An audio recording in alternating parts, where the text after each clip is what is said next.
Because of that, Commodus is now infamous in popular culture. But while the movie took a lot of liberties with his life, Commodus's true story is actually even darker. Born on August 31st, 161 AD to Roman Emperor Marcus Aurelius and his wife Faustina, Commodus was the apple of his father's eye. The birth of a royal son was a big deal at the time. Commodus was the first, and for a very long time the only, Roman emperor born in the purple, meaning born during his dad's reign. Ancient Rome was a truly brutal place, especially for an emperor's son. When Commodus rose to power, he was actually the first biological son of an emperor to succeed his father in almost an entire century. Most other Roman heirs were killed, exiled, or somehow disposed of before they could reach the throne. That meant Commodus's survival wasn't just rare, it was practically unnatural by Roman standards. Imperial families were notorious for being snake pits of betrayal. So the fact that Commodus made it to adulthood with the throne waiting for him was either fate or a terrifying fluke. Turns out Commodus' family tree was pretty gnarly.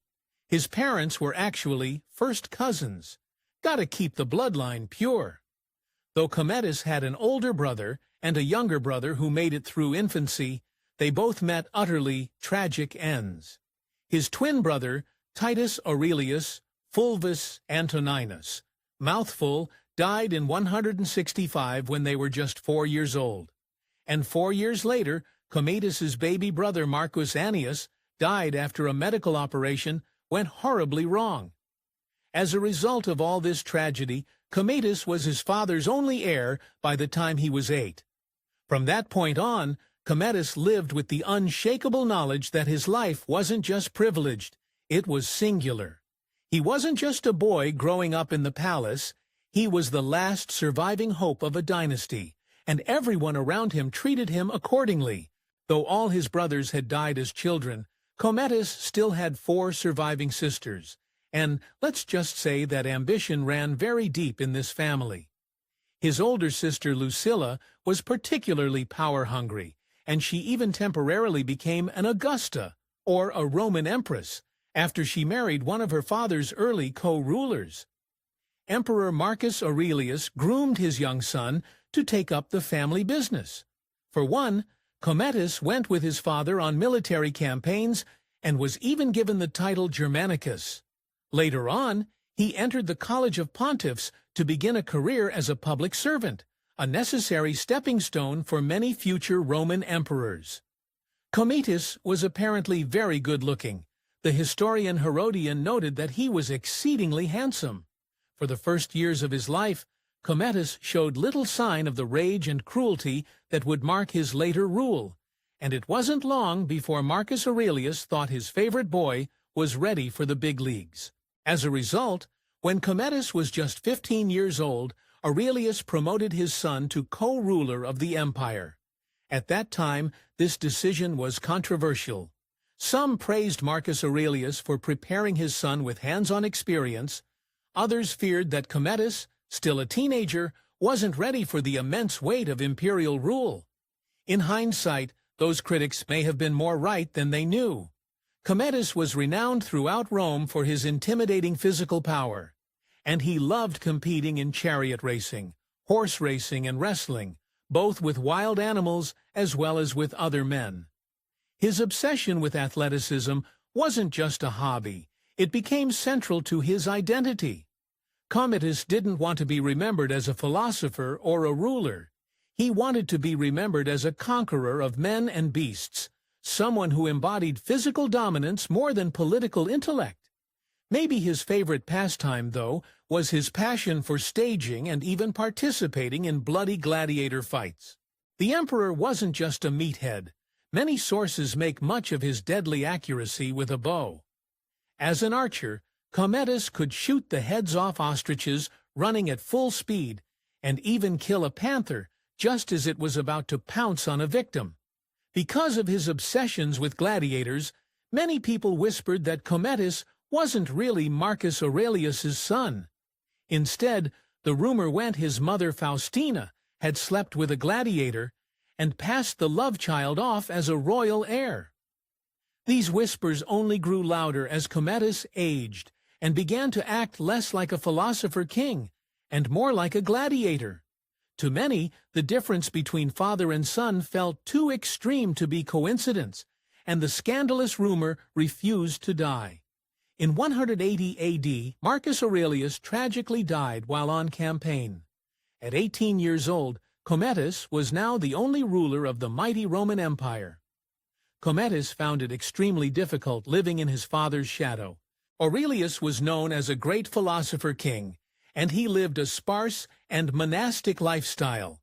After his father died and Commodus had the throne all to himself, he quickly rejected his way of life and plunged right into decadence. The changes Commodus made after his father's rule, like drastically devaluing Rome's currency and taking up a very loose approach to administration, ravaged the once prosperous empire. The historian Dio Cassius complained that when Commodus took over from Aurelius, he transformed Rome from a kingdom of gold to one of iron and rust. It wasn't just the economy that suffered. Corruption flourished under Commodus' neglect, and insufficient Roman systems began to rot from within. Bureaucrats bought positions, justice became transactional, and Rome's once proud institutions started to crumble. In 192, Commodus was basking in his own megalomania. He set up the plebeian games, which were really just an excuse for the bloodthirsty emperor to hunt and kill hundreds of exotic animals every morning. In the afternoon, he had fought as a gladiator in the arena, though he was hardly in danger of being killed. Somehow, the unhinged ruler won all the fights. It was less about competition and more about theater. These weren't real battles. They were carefully managed performances where Commodus was always the star. But the violence was real, and the message was clear. He wasn't just emperor, he was the spectacle. Because his opponents just submitted to the emperor, he usually let them live. But in order to sate his thirst for blood, Commodus did something even darker. According to some sources, Roman citizens who were missing their feet were often brought into the arena and tied together. Commodus would then beat them with a club while pretending he was slaying giants. Spoiler, he totally wasn't. Instead of actually running the empire, Commodus left the bulk of the work to a string of his favorites, starting with his chamberlain, treacherous.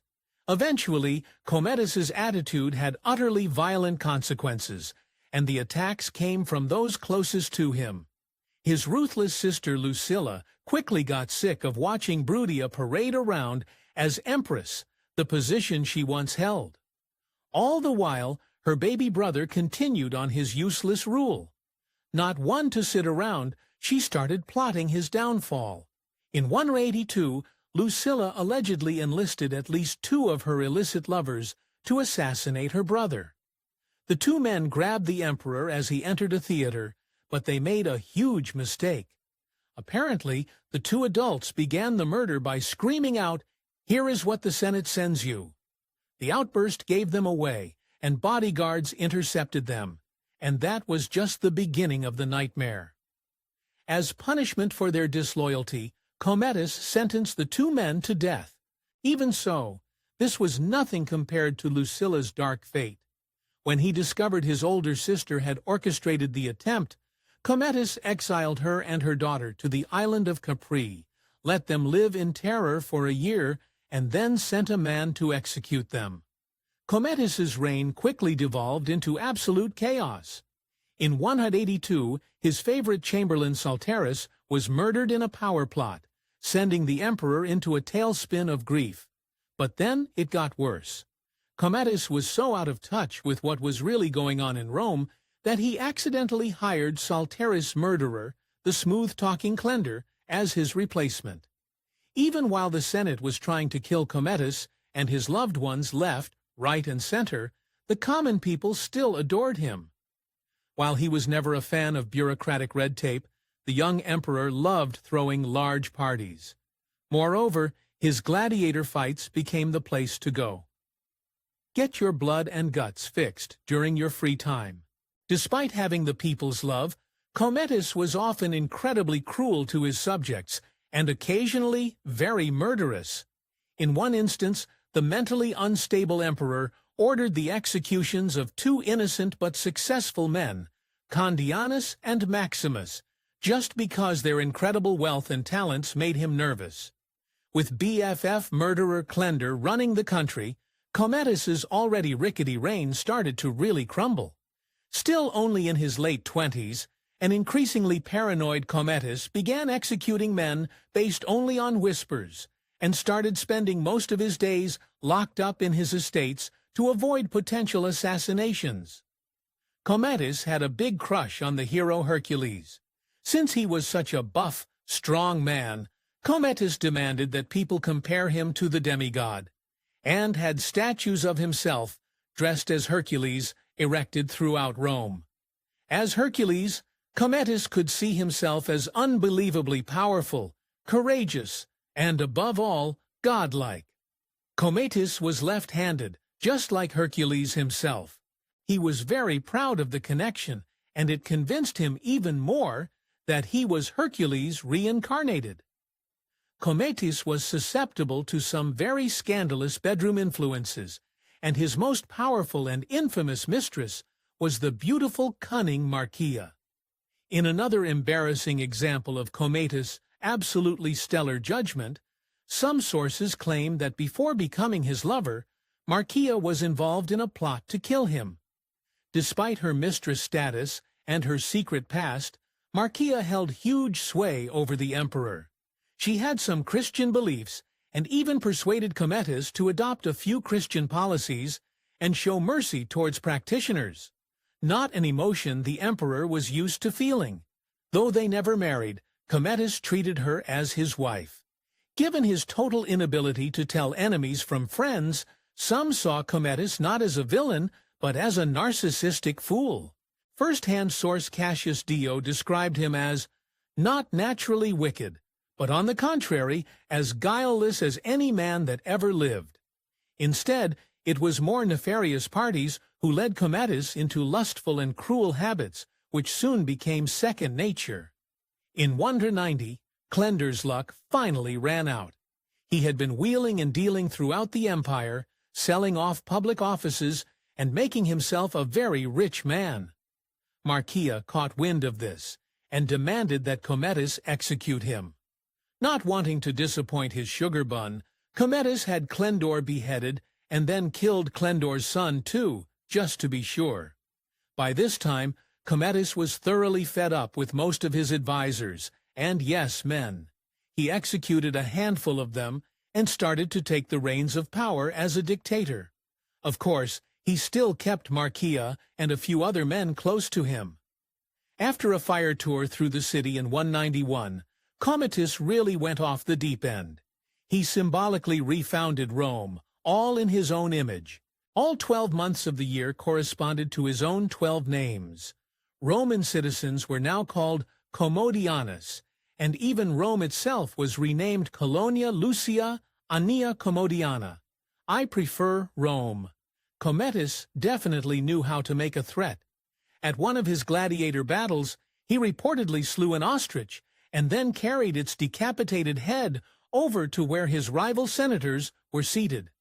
Once there, he threw the head down at their feet and gestured as if to say, "You're next." Unfortunately, it didn't quite have the intended effect. Hardened to Commodus's bizarre, violent behavior, the senators thought it was so ridiculous that they had to hide their laughter by chewing on laurel leaves.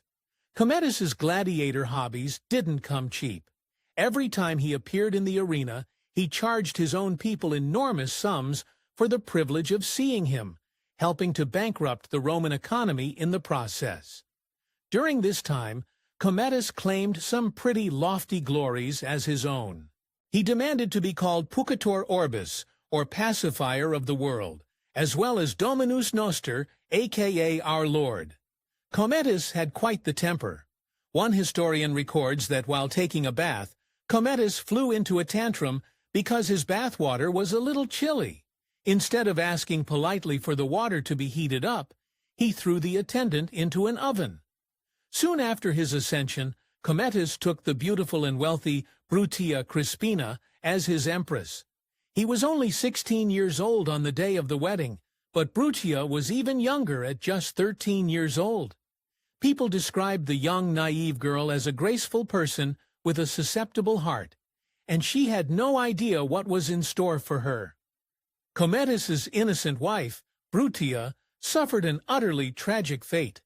The couple never had a child together, and some historians even think that Commodus was completely sterile. Enraged at the lineage crisis this created, Commodus falsely accused Brutia of adultery, and, just like his sister Lucilla, had her banished to Capri and then executed. By this point, even Commodus' closest advisors, as well as his beloved girlfriend, Marcia, knew he had to go. They started plotting to kill him, and Marcia's close relationship with the emperor made her the perfect assassin. The cold-hearted mistress put poison in his food one night, but her treachery didn't work. After eating the poisoned food, Commodus just vomited it up. In the end, Commodus' tragic death still came at the hands of a friend. Not ready to give up, the conspirators sent his wrestling partner Narcissus to do the deed, and the man strangled the emperor while he was naked, vulnerable, and taking a bath. At last, the people of Rome had finally managed to assassinate the great tyrant. After his death, the Senate wasted no time in calling him a public enemy. They immediately renamed Commodiana back to Rome, tore down all his precious statues, and erased his name from tablets. Thanks to his legendarily bizarre antics and violent delights, Commodus remained one of Roman history's most infamous rulers.